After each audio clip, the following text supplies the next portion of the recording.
Let's see. Yeah, well, I'll talk to you guys. We have some existential issues in the ashram that we have to figure out. Beyond just the birth, death, disease, old age, the main existential issues we're dealing with. But yeah, we have to kind of resort ourselves towards this more sattvic nature, lest, the chance of actually practicing devotional life will be very slim to none. So we have to take this endeavor on our heads, and we'll do our best. So anyway, we'll work towards this thing.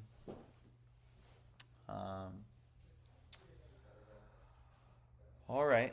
Well, since half the room isn't here, I think we'll just get into the Guru mantras, and I'll give the recap afterwards. So thank you for joining us online. We are in the midst of the Bhagavatam, first canto, 5th chapter.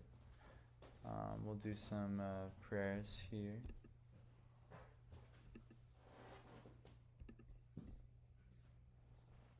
So Parth, I'll hand this to you. We're late today too. Apologize. I'm trying to be on time.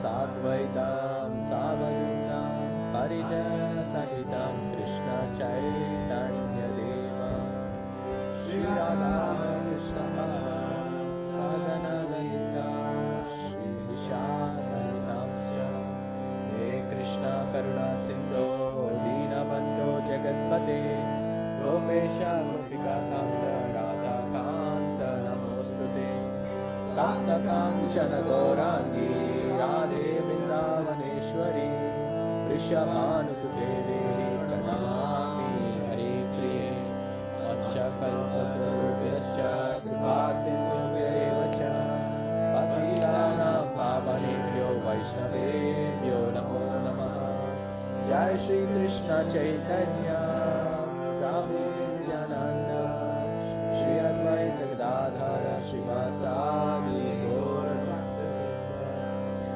Hare Krishna, Krishna Krishna, Hare Hare, Hare Rama, Rama Rama, Hare Hare. Om Namo Bhagavate Vasudevaya. Om Namo Bhagavate Vasudevaya.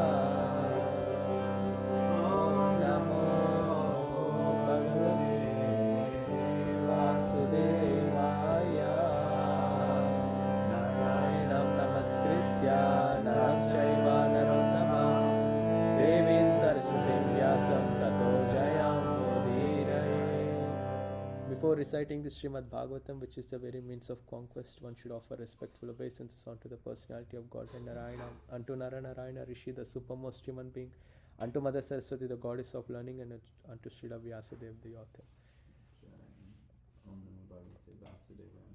My respectful obeisances unto the Supreme Personality of Godhead, Vasudeva.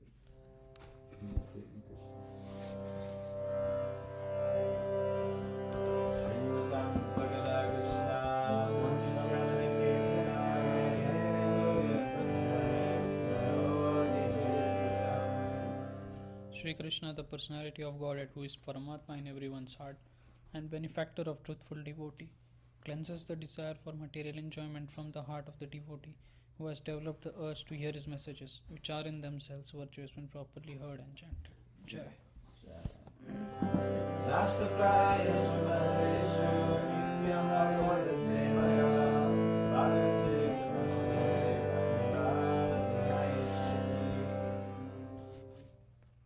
by regular attendance in the classes on the Bhagavatam, by rendering service to the pure devotee. All that is troublesome to the heart is almost completely destroyed, and loving service unto the personality of Godhead, who is praised with transcendental songs, is established as an irrevocable fact. Jai. So actually where we are on the Bhagavatam has a lot to do with these last two verses we just read. Narada Muni, he actually ascended from the Srinvatam verse. He has developed the urge to hear the messages of the great sages, to actually being Naishthika, Bhaktir Bhavati Naishtiki, becoming Nishtha, becoming fixed. And in between there, ourselves, we're also trying to become fixed in our bhakti practices, but there's many things that get in the way, many distractions, many irregularities, that's not allowing us. Like, for instance, as an ashram today, we were late. Like, as a whole ashram, we were just late on everything, which is why the Bhagavatam class is going late. But the reason things like that happen is due to things that get in the way of us not being regular, not getting to bed on time, not doing what we need to do, not getting up on time, not having our practices fully in order. So as an ashram, actually, that's something we have to work on, this transition from being anishta bhaktas or unsteady bhaktas to nishta bhaktas, to being steady bhaktas. So we have to, it's a process though, it's gradual, but we should work towards this naishtiki bhakti. And Narada Muni, actually, where we are, the past few verses, it showed the gradual progression from associating with the sages, taking their remnants, regularly hearing from him, in his process into Naishtika Bhakti. So, this is our process. We need to become fixed. There's all kinds of things that'll get in the way: drowsiness, laziness, distractions, still having a taste for material things. So instead of doing your bhakti practice, you got to go off and, maybe watch a movie, or, do just, ultimately fruitless and mundane things, because you're not fixed. Maybe got to get, there's so many things that'll distract you and not allow you to fully taste the fruit of pure bhakti. But Narada had already transcended this, actually, in where we're at now. And so we're,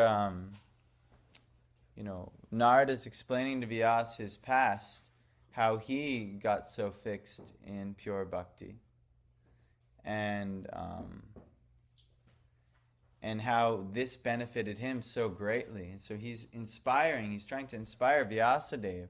You should do this for others. You should share these messages for others, so that they can get fixed, and then they can actually taste the fruit of love of God, which is prem. That's what we're all looking for. But if we're not fixed, there's no chance of prem. There's no chance of even bhav. There's no chance of having any type of spiritual emotion. At the stage we're at now, actually, we're all averse to Krishna, meaning we want nothing to do with service. We want nothing to do with Krishna himself. We really want everything to do with our own material enjoyment, which is false enjoyment. This is illusory enjoyment. But because we're in illusion, what's in our best interest, we're not attracted to at all. We read the verse today in the Shikshastakam that the Lord has hundreds and millions of names, and he's invested all of his transcendental potencies in these holy names. And there's not even hard and fast rules to chant these names. But we're so unfortunate we're not attracted to them at all. We're not attracted to the process at all. We're not attracted to his name. We're not attracted to hearing about the Lord. We're not attracted to anything. So why? Because we're attracted to everything else. We're attracted to, I don't know, this girl's got something going on down the street. Let me go see what she's doing. Or, this thing has happened. What's that? Your example. I'm going a little heavy on you guys today. There's so many things that are going to get in the way. But honestly, quite honestly, we won't be satisfied this way. Bhagavatam earlier told us the only thing will ever fully satisfy us is that which will engage us in transcendental loving service unto the Lord. Because this is the source of our being. You can't throw a fish out of water and expect the fish to be happy because you associate the fish with a female fish. Like, oh, here's a nice female fish, and here's the nice, but the fish can't breathe. It literally can't breathe. Yeah. So what's the use that you could give it the nice female fish? You can give it the finest food. You can decorate it so nicely. You can give it gold and a gold throne and anything. But because the fish is out of water, it can't breathe. So similarly, because you're out of water, you're disconnected from who you really are as a spirit soul. We're all disconnected. No matter what circumstance, no matter what job situation is there, no matter how fine the female form, or you guys are all men, so I'm talking about females. But no matter how fine the form is that you're next to, because we're not actually living as spirit, we will never be satisfied. It's like a fish who can't breathe out of water. So we need to get fixed up, just like Narada got fixed up, and we're going to see the transition of how he went from experiencing material miseries to being an enlightened sage of the demigods, like this guy, always in ecstasy. Narada, he went from a young boy who they don't tell his name, just like in your past life, you don't remember your name, so they don't tell his name of where he was in the past.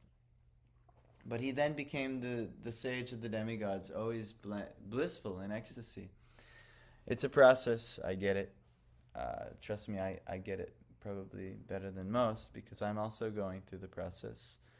And even for me to, kind of be a little bit more fixed than I used to be now, has been a process, and I had to learn so many things the hard way. And you're also going to have to learn so many things the hard way.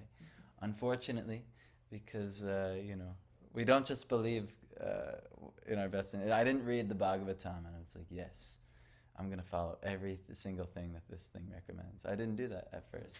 I read the Bhagavatam, and I thought, this is very nice, but this is unattainable for me. I have too many things I want in this world. This is not going to fully do it. So it wasn't until rereading the Bhagavatam and actually getting some experience that the Bhagavatam was talking about, and a lot of that direct experience was my own suffering.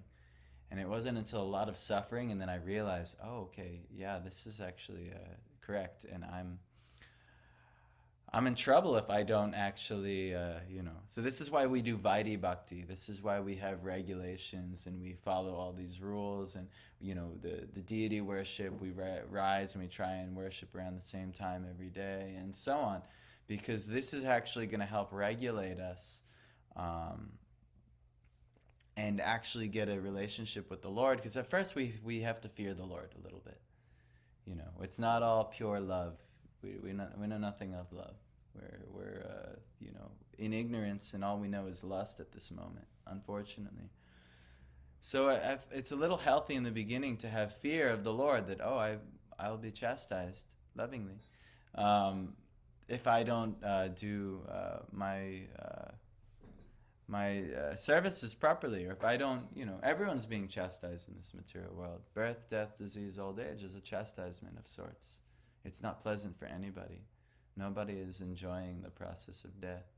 Why? Because they're so attached to an idea of who they are, and a physical manifestation of who they think they are, a body, that we're not. And we have so many ideas about who we are as well, that we're not.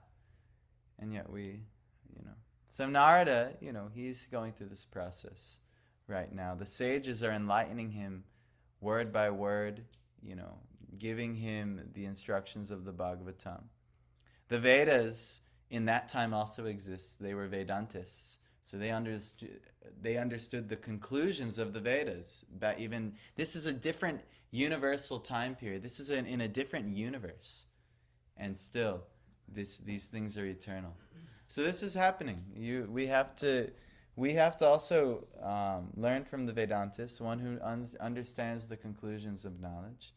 and actually ourselves become Bhaktivedantists, understanding the conclusions of knowledge.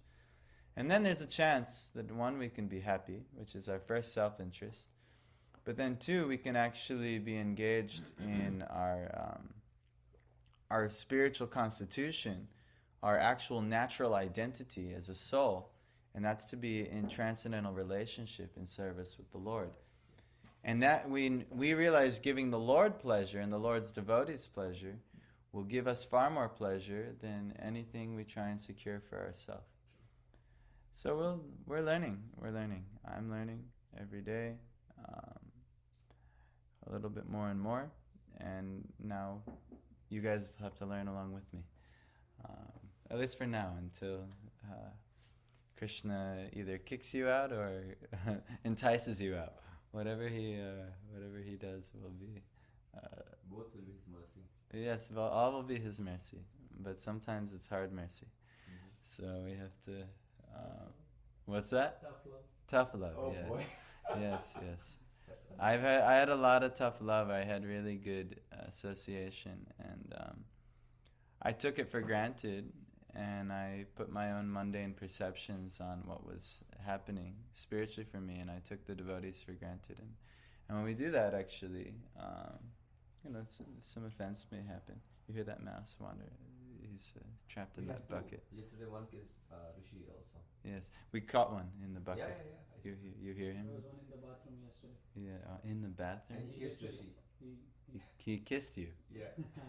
He just went over my leg. I was peeing and he literally, I was like. Oh no. The funniest part was I was getting WhatsApp text message. I'm like, what's that? And then Rishi was like, this mouse just running over my. Sorry, life. I can't explain you what was the situation. I was holding my toy and the mouse goes. Rishi just want to remind you we're alive. Yes, we are live, Rishi. So this is part of the everyday life.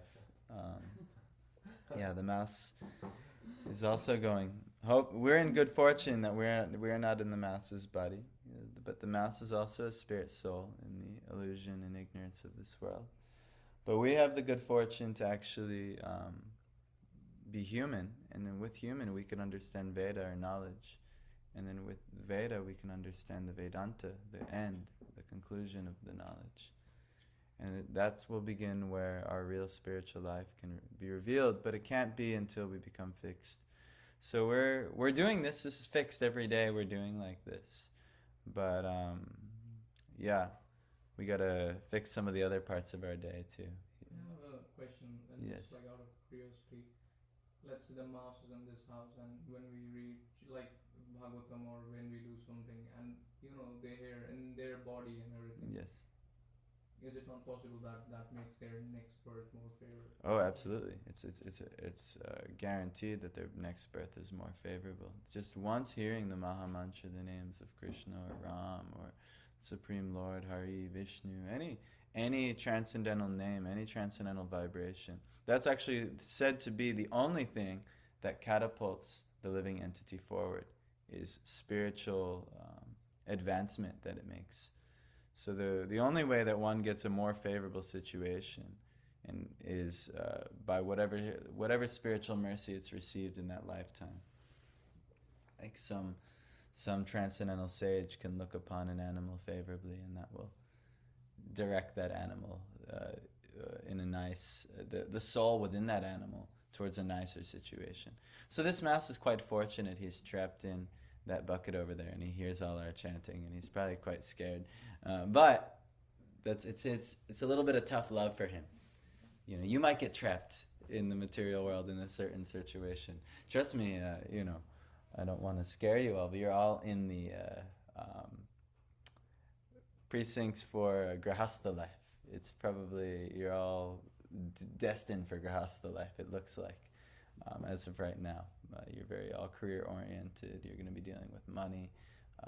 Naturally, woman in marriage will follow. But how the Bhagavatam describes that is similar to what that mouse is experiencing in there. Yes, it's Prahlad Maharaj actually describes it, that graha, home life, is like a dark well in which one cannot get out of. So it's very important that we do grahastha, ashram, where we have something to take shelter of, and it's very, very strict to be in an ashram. Me and my wife are still trying to perfect and master this thing. It's very easy to just slip to the Grahamedi platform, to be home enjoyers of the body and the senses. And as soon as that happens, and then this is a dark well in which there's no escape, and you'll become more and more implicated in ignorance and attaching with your body and her body and the offspring that you guys have and the home, and this is mine and that is mine. Eyes and minds start forming everywhere in the ego, and next thing you know, you're completely bewildered by ignorance. So this is the great challenge that you're all going to face. And this is not a light thing. This will be a very heavy thing. So it's an uphill battle. It's an uphill battle for a Naishtik brahmachari too, a fixed celibate, because he's also having to battle the senses and and so many things. But like Bhagavad Gita is a battle.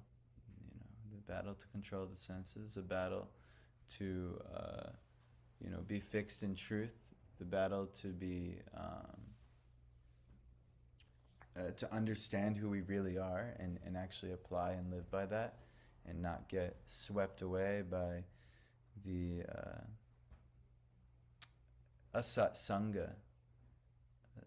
We're in satsanga right now, sangha, community and truth.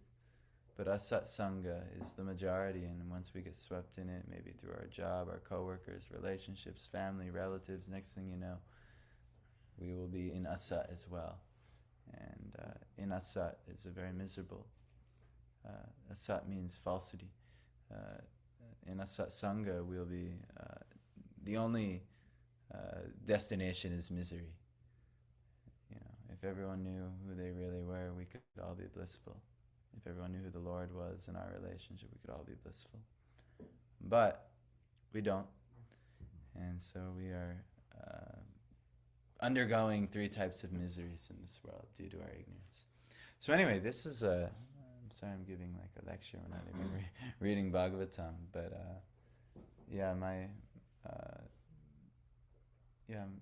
heart is a little heavy. So I got another bad Airbnb review. Actually, not mine, Keshav Gopal. He chastised me. So now I'm sending the chastisement out a little bit. So anyway, no problem. Let's continue on with Bhagavatam. Where we left off. 30. Yes. Narada had developed attachment to the sages. He was gentle in behavior, and his sins were eradicated in their service. And he had strong faith in them. We should also have strong faith in our spiritual preceptors. We should have strong faith in the Vaishnavas. And he controlled his senses, and he was strictly following them with his body and mind. Whatever they desired, he was trying to do like that. And this is very, very important. So,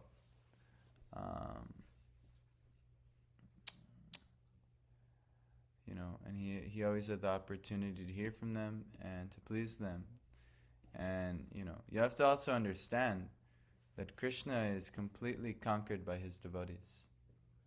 So when the devotee wants something, me and Piyush were in the car yesterday, and Piyush was appreciating that, Krishna is doing this in your life and doing this in your life and doing this in your life.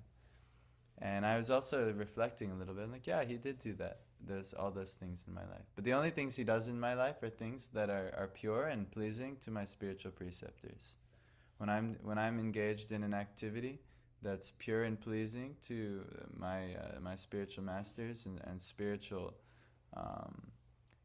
mentors and those that are pleasing ultimately to our acharyas and to Krishna, Krishna, he makes all those things happen. But when I'm engaged in activity that isn't ultimately pleasing to them, then he never lets those things work out.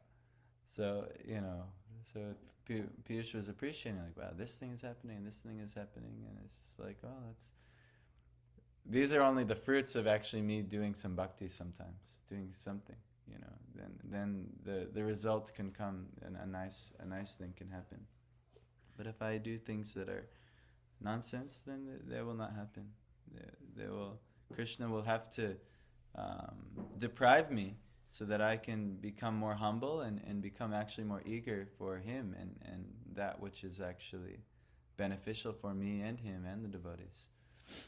So similarly, you'll want all kinds of good things in your life as well. But in order to do that, you have to engage those things in a way that is pleasing to the devotees, and which is ultimately going to be pleasing to the lineage up to Krishna. They're the ones doing the devotees' work. They're the ones doing Krishna's work. So anyway, Narada was very pleasing to the devotees, and naturally they wanted to bestow as much mercy as they could on him. And this is the fruit. Jnanam guhyatamam yatta Sakshad Bhagavatoditam Anvabochan Gamisyantaha Kripaya Dina Vatsalaha Jnanam knowledge Guhyatamam most confidential Yat what is Tat that Sakshat directly Bhagavata Uditam propounded by the Lord himself. Anvabochan gave instruction. Gamishanta while departing from. Kripaya by causeless mercy. Dina Vatsala those who are very kind to the poor and meek. Translation. As they were leaving, those Bhaktivedantas who are very kind to poor-hearted souls instructed me in that most confidential subject which is instructed by the personality of Godhead himself. A pure Vedantist, Prabhupada is saying, or a Bhaktivedanta instructs followers exactly according to the instructions of the Lord himself. The personality of Godhead, both in the Bhagavad Gita and in all other scriptures, has definitely instructed men to follow the Lord only.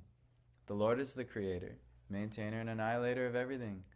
The whole manifested creation is existing by his will, and by his will, when the whole show is finished, he will remain in his eternal abode with all his paraphernalia. Before the creation, he was there in the eternal abode, and after the annihilation, he will continue to remain. He is not, therefore, one of the created beings. He is transcendental. In the Bhagavad Gita, the Lord says that long, long before the instruction was imparted to Arjuna, the same was instructed to the sun god, and in course of time the same instruction, being wrongly handled and being broken, was again instructed to Arjuna because he was the perfect devotee and friend. Therefore the instruction of the Lord can be understood by the devotees only and no one else. We're just kind of talking about this. The impersonalist who has no idea of the transcendental form of the Lord cannot understand this most confidential message of the Lord. The expression most confidential is significant here because knowledge of devotional service is far, far above knowledge of impersonal Brahman. Jnanam means ordinary knowledge or any branch of knowledge. This knowledge develops up to the knowledge of impersonal Brahman. Above this, when it is partially mixed with devotion, such knowledge develops to knowledge of Paramatma, or the all-pervading Godhead. This is more confidential. But when such knowledge is turned into pure devotional service and the confidential part of transcendental knowledge is attained, it is called the most confidential knowledge. This most confidential knowledge was imparted by the Lord to Brahma, Arjuna, Uddhava, etc. So, I thought of this kind of analogy. A lot of people, they say, I wish I knew, what the government knows, or I wish I knew, like, some of the confidential things, like the CIA and all these things, no. But we don't, we're on the outside. And the people are on the outside, and maybe some of us are truth seekers, maybe this is mundane, but maybe some people trying to understand the truth of the world, like the common voter. They have some idea of what's happening in the heads of state. They have some idea. But more confidentially, there's people in the know who might know what's happening underneath the scenes. And when they're given some level, maybe they work in a government agency or something like this.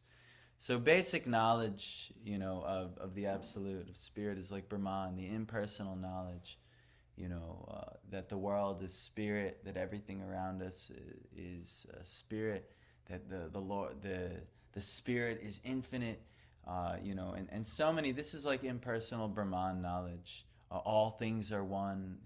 There's a certain oneness, a unity in everyone and everything. This is a certain level of knowledge. But some people are actually let in the know. When it's tinged with devotion, a little bit, the Lord actually, he reveals an aspect of himself. Paramatma, the yogis can understand this. The Godhead within, not only themselves, but within all things. That there's a conscious Godhead within all things. This is the Paramatma realization. But when it's tinged with fuller and fuller devotion, the Supreme Lord, through his different agencies, and what are the agencies? The devotees. Through the devotees, he'll let people in the most confidential type of knowledge. And this is what the Bhaktivedantas, the Vedantists, were to Narada. They were like the people in the know. And Narada, he had developed good qualities in wanting to know deeper and deeper truth. And so now they were ready to fully initiate him or induct him into that. He didn't get formally initiated, but they inducted him into this higher knowledge. So if you want higher knowledge, also you got to go to the people who have it. And that's the devotees. That's who, the devotees. Just like if you want to meet the president, you're not going to do it on your own strength. It's all about, if you know somebody who knows the president who can get you in the back door, maybe you can meet the president. So if you know somebody who knows the Supreme Lord very confidentially, maybe he can let you in the back door. But the Lord is, he's the most wonderful gift that anyone can discover. It's not so easy. He's not cheap and easy to get this gift. In one sense, just chanting his holy name is so easy.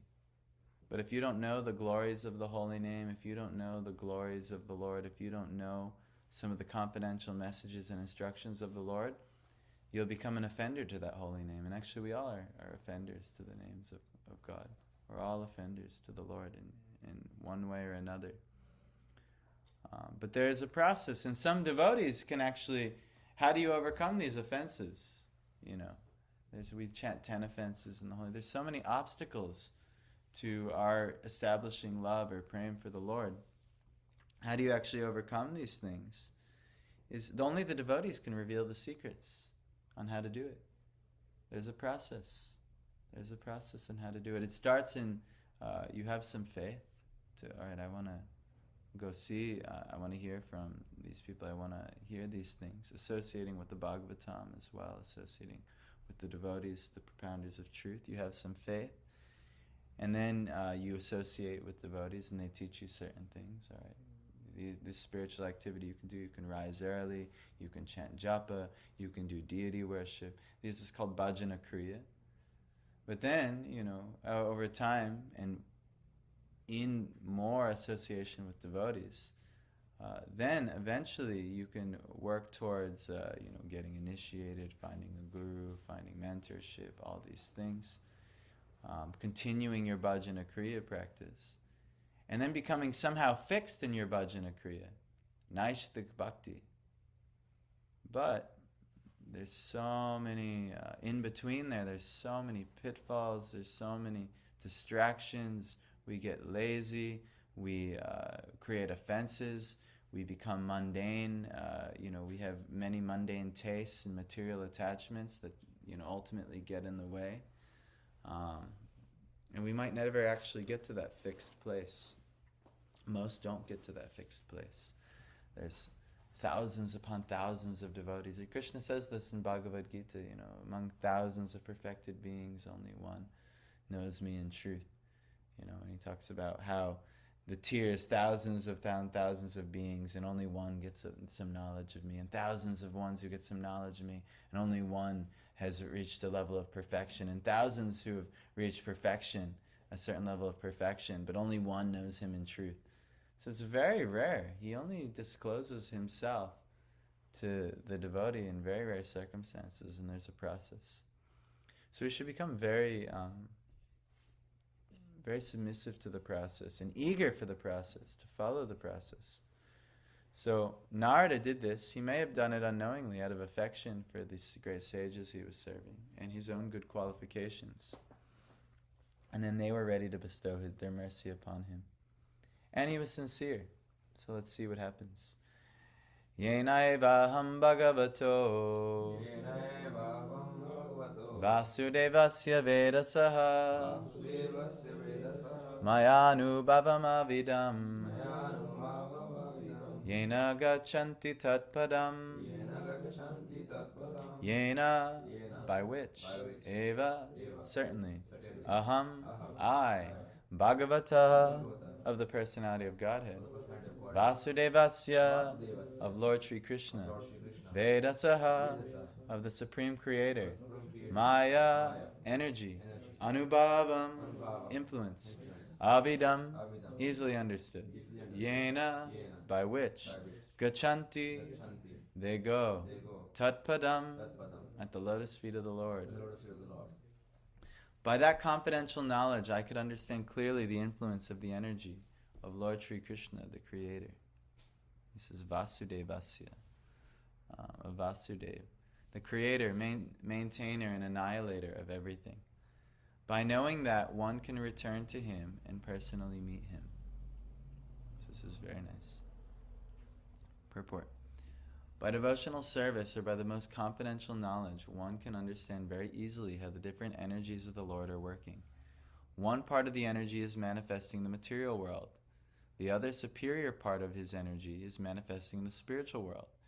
And the via medium energy is manifesting the living entities who are serving either of the above mentioned energies. So Prabhupada is talking about three Shaktis. There's the Maya Shakti, which is the inferior, that which is the material world, the illusory energies of the Lord, created, known as Prakriti. Then you have the Swarup Shakti, or the Lord's own interior energy. And that's things in full relation to the Lord and His spiritual energy Himself, which actually enlightens, and that's what the spiritual world is created of, this Swarup Shakti. This is all Vaikuntha, is all of Swarup Shakti. And then they have us, the Tatastha Shakti. And Tatastha Shakti is, we're not mundane, we're not the inferior energy, the Maya Shakti, illusory, nor are we pure Swarup Shakti.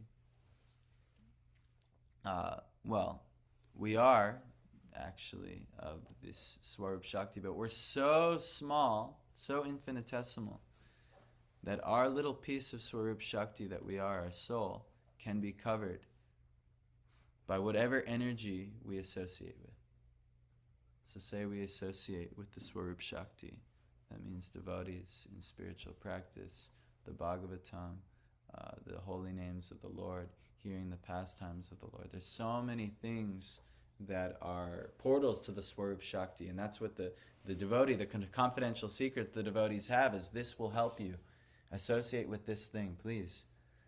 But otherwise, what happens is we like to associate with the material world, and as soon as we associate with it, we get overpowered by it because of how infinitesimal we are. And then we become covered, mundane, and dull, lifeless, essentially dead. Fish out of water that are struggling for survival, struggling for happiness, in a world that can never give them happiness because they're out of water. You know, a fish could hop on the land and do anything it wants for happiness. I'm going to go here, I'm going to go there. And you could even give it all the things it wants. It can never be happy like this. So similarly, we are all fish out of water in the material world. We are infinitesimal spirit souls, and we will be very happy in the Swarup Shakti of the Vaikuntha, the spiritual worlds. Vaikuntha itself means beyond anxiety, no anxiety. Yet, we're hopped out of Vaikuntha, so to say, or we're estranged from Vaikuntha, and we're all suffocating, and maybe the material pleasures of this world give us a drop of water just to keep us going until we can hopefully find our way, flop back to the ocean of the spiritual ocean. So Prabhupada's talking about these three Shaktis, the Maya Shakti, the Swarup Shakti, and the Tatastha Shakti, which what we are. The living entities serving material energy are struggling hard for existence and happiness, which is presented to them as illusion. But those in the spiritual energy are placed under the direct service of the Lord in eternal life, complete knowledge, and perpetual bliss. The Lord desires, as he has directly said in the Bhagavad Gita, that all conditioned souls, rotting in the kingdom of material energy, come back to him by giving up all engagements in the material world. This is the most confidential part of knowledge, but this can be understood only by the pure devotees, and only such devotees enter the kingdom of God to see him personally and serve him personally. The concrete example is Narada himself, who attained this stage of eternal knowledge and eternal bliss. And the ways and means are open to all, provided one agrees to follow in the footsteps of Sri Narada Muni. According to Shruti, the Supreme Lord has unlimited energies, without any effort by him, And these are described under three principal headings, as mentioned above. So all the Lord's unlimited energies are under those blankets of the interior, the Swarup, the Maya Shakti, the exterior, or the Tatastha, the living entities, which can go either way. We're right on the edge. So whatever energy we would choose to associate with, we will get swept away in that energy. But if we choose to associate with the Lord Swarup Shakti, or we even desire to associate with the Lord Swarup Shakti, that mercy will be bestowed upon us. How? Through the devotee, like Narada Muni. So find your devotee, your devotees. It's not just one. We're trying to be devotees here to some degree or another. We're trying to associate with devotees ourselves, my wife and I. It's not like we're we're taking, I know Rishi and Parth said they were going to stay, but we're taking Piyush, Tanmay, and Sahil. I'm very hopeful that you can come this weekend to associate, primarily so that others can get association of devotees, and they can meet the greater devotional, and actually for ourselves, we're going to go stay with some God brothers and other devotees is that we have friendships with, because this helps inspire us, and we can meet. There will be many wonderful personalities who will be gathering for this Rath Yatra festival. Many saintly persons will be coming. So that's why we're offering you guys the opportunity to come with us for this weekend. And some of you have no choice, like Piyush. Piyush is locked in,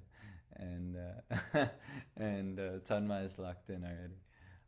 But you guys, I know you have some other responsibilities that could, I don't want to force you into something that could hurt your opportunities. But this is a great opportunity for your spiritual life, so I'm really hoping you guys can have some freedom to come. But anyway, this is how we should associate with the devotees, develop relationship with the confidential servitors of the Lord, and learn from them how to actually be engaged in service. Because we're so used to associating with the Maya Shakti, we have no idea how to do service of the Lord. It takes someone engaging us. I had no idea how to do anything that I'm teaching you guys. Or I'm appearing in the role of potentially teaching you guys. But none of this was known to me at all. I had to have devotees show me all of these things in so many ways. And we should always be open to learn and continue this way. We're running a bit late. we're only going to do 2 today because we started late and this one's a bit long. But just maybe to kind of, you know, most of us, we want the job, we want the relationship, we want this, we want that, and we have no idea that we'll be so happy if we just want the Lord and go back to service to the Lord. And like imagine like a eternity of blissful relationship, but we get these ideas, like, oh, if only I had this of the material world, if I only had this of the material world. No, it will cause you all suffering. That's all it will give you. I promise. That's unfortunately the case. I'm sorry to hear that your desires, to be the bearer of bad news, that your desires will only cause you suffering. But that's the truth.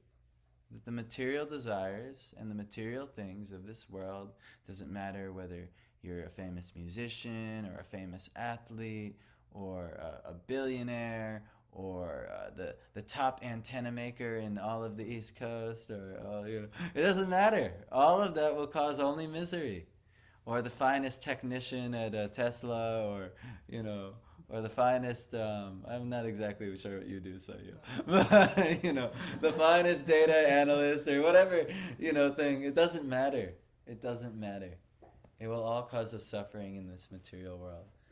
But if you engage in your constitutional position as a servant of the Lord, this will cause you happiness. And this is the practice. We're trying to practice. Yes, you have to maintain yourself in the material world. So that might mean some technician at a car company, or that might mean some work in some healthcare industry, or working with the antennas, or working with AI or whatever, or music or whatever you find. But this is all for just bodily maintenance. Just to maintain the body, so you can survive. But what's the purpose of your life? The purpose of your life should be to pursue further Vedanta, the end of knowledge, the conclusion of knowledge. And what is that ultimately? It's going to be bhakti and your relationship with the Lord in service. So everything that you do should only be to facilitate that nicely. So, for instance, Parth is staying with us. He's serving very nicely, actually. I'm always quite happy with Parth. Sometimes he makes me unhappy, but it's very rare. But he's serving so nicely, and I see him where he works all day. But I know that his work is very important for him to be here in this country and to continue his service. And it's probably better that he's here and living in an ashram. We all are striving for ashram. We need ashram. That's what the Varn ashram system is. You need ashram. You need shelter. So I know that when he says he has work to do, that it's so he can continue on with his service here. And I know that because of that, he's able to maintain himself and be here. So that's fine. But all of you guys are also going out in the world, or you also have material aspirations or jobs and things like that, careers you're pursuing. How will that facilitate you finding your ashram? That's the question you need to ask. How will this facilitate this finding your ashram? Right now, Krishna has forced you in an ashram. Almost all against your will. Every one of you wanted to have jobs by now. Correct? Am I wrong? Except Parth, who has already kind of found his thing. But even so, he wants to be done with his schooling and have the fruit of his labor, which is the career. But so Krishna kind of forced every single one of you into this ashram right now. And even me, myself. He has forced me here. I have no really better option for me. I'm a college dropout. I have no material qualification. I have nothing to do in this world other than this at this point. And even Krishna has forced me here as well. But I'm trying to do it willingly. But this is all training for an eternal relationship, an eternal service that we could all have, that's beyond this material world, beyond the miseries of this body, the mind, and world around us. So anyway, I'm a little heavy today, but The chastisement. yes, yes. As all these bad Airbnb reviews, well, you know, Smiling up. Huh? yeah, they're spiraling up. But anyway, that's the least of my worries is Airbnb bad reviews, but more so that we are falling into unwholesome habits that are, you know, that are gonna glide us further into hellish miseries of the material world. That's more of a problem. So for me, at least. So anyway, thank you guys for joining for Bhagavatam today. That was heavy to end. Yes, yes. Yes, So yeah, we'll see you guys tomorrow. Sorry, anyone listening online. You also got a heavier message today due to the ashram dynamics, but it's all good. I hear there's a saying: you share your pain, it reduces; you share your happiness, it increases. Yes, yes. So I'll share my pain a little bit with you guys, and then hopefully we can all share some happiness soon too. But thank you guys. Hare Krishna. Jai.